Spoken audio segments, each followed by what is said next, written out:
Hello, and great that you've made it this far into Module 6.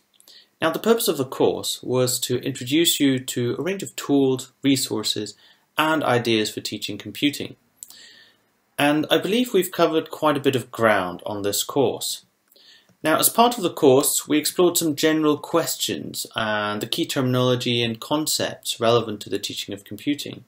While computing covers a whole range of areas, we focused primarily on the topic of how to teach coding and programming to students, as it is this area which is often neglected in schools and one that poses quite a significant challenge to many of us. Now, in the first module, Why Teach Computing at School, Rui Baltazar started an interesting thread in one of the tri-siders, asking everyone to describe the situation of computing in their country.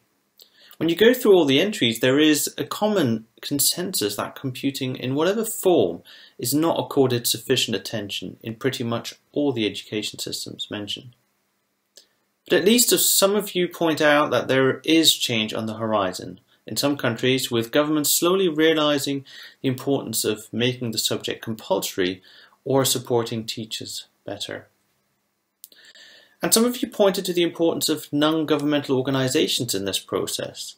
Organizations like Rails Girls in Finland, Informatica Wetenschappen in Belgium, and of course CAS Computing at School in the UK have a very important role to play to drive forward the awareness of what needs to change. If you are in a country where less is happening at this moment, it might be worth exploring how you can help support or set up such kinds of organizations at a national level. Now, on the second module, your generally appreciative comments about Professor Hoopwieser's overview of the terminology associated with computing shows how much confusion, or at least lack of clarity, still reigns in this area, even among teachers involved with the teaching of computing like us. So it is clear that if we want to convince parents, policymakers and other administrators of the importance of more and a more varied approach to computing, there is still lots to do here to educate all the relevant stakeholders. On the third module, we started to explore some tools you could use to teach computing. Of course, Scratch played a very important role, and many of you shared examples how you used it in your teaching. Of course, Scratch is an important engagement tool as it is relatively easy and fun to use. But there were a couple of you who made the valuable point that it should be a bit more than that, and that it is important to embed a Scratch lesson in a broader computer science and programming context to make it really valuable. This is especially applicable at the secondary level, where we need to explore some of the more complex concepts and processes of the subject. So next time you start a Scratch lesson, why not directly link it to one of the computer science concepts introduced by Professor Hoopwieser in Module 2.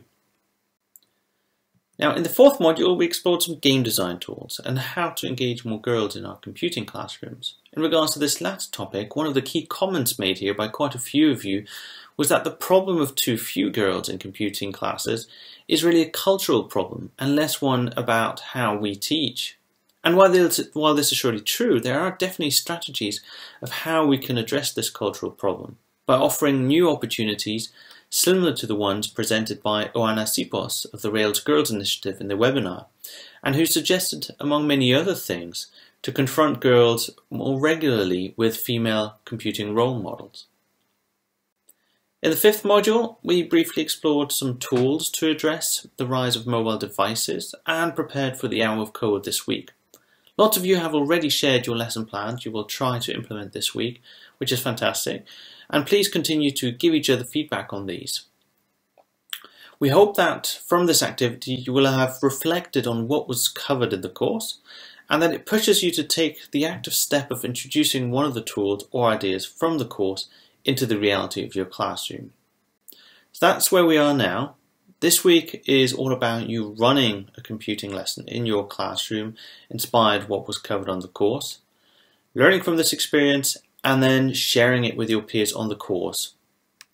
So make sure not to forget that you need to formally submit your lesson plan this week in the next section.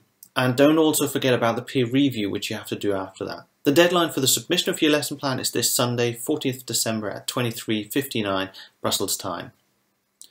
And finally, continue your exploration journey with some of the resources presented in the course resource collector. There's so much out there that we have only scratched the surface, so hopefully you will continue to explore and find what suits you best.